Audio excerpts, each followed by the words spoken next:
But that's a very interesting question about that. So these are the judgments in planning and taking into account local people's opinions. We want to make sure that Ramsbottom has the capacity to have enough car parking, for example, to support the visitors who are going to come into the East Lancs Railway, who are going to go to all the brilliant shops and businesses there. Now, car parking is an issue in Ramsbottom, as we know.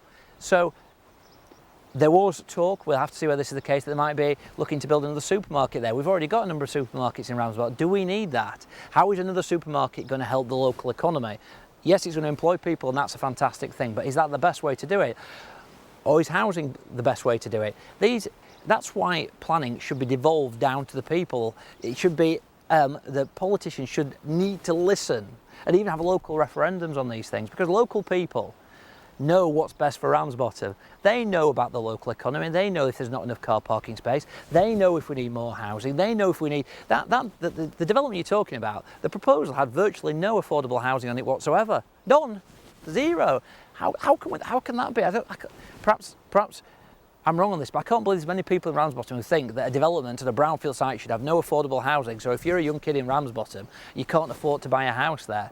If you look at the nature of the housing, it was flats, which may be because of the site. But is that the type of housing that we want to offer young families? You know, young people who are working in Ramsbottom?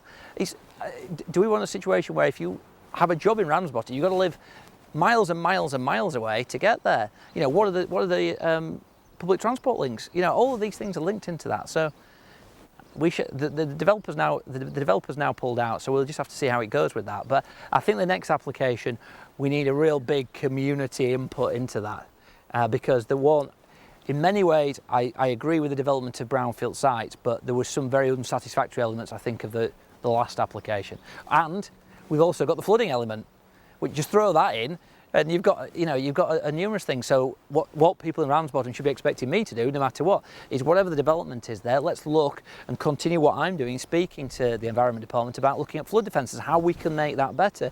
Prior to COVID, we saw that some of the streets around where the development is going to occur were underwater. Seems a long time ago now, Lee, but around the end of the year. So all of these things have got to come into the mix. Can floodplains be made into safe housing if it's done properly? The experts would say yes, and I am not one to.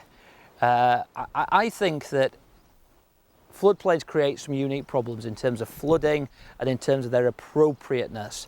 But it gets back to that issue regarding whether we can examine, whether we can put in place as a local authority, with the help of government, with the help of the Environment Agency, those defences which mitigate the risk of flooding to such an extent that you can have housing. If you can't mitigate the risk of flooding, how can you have a housing? It's a swimming pool, it's not a housing estate. So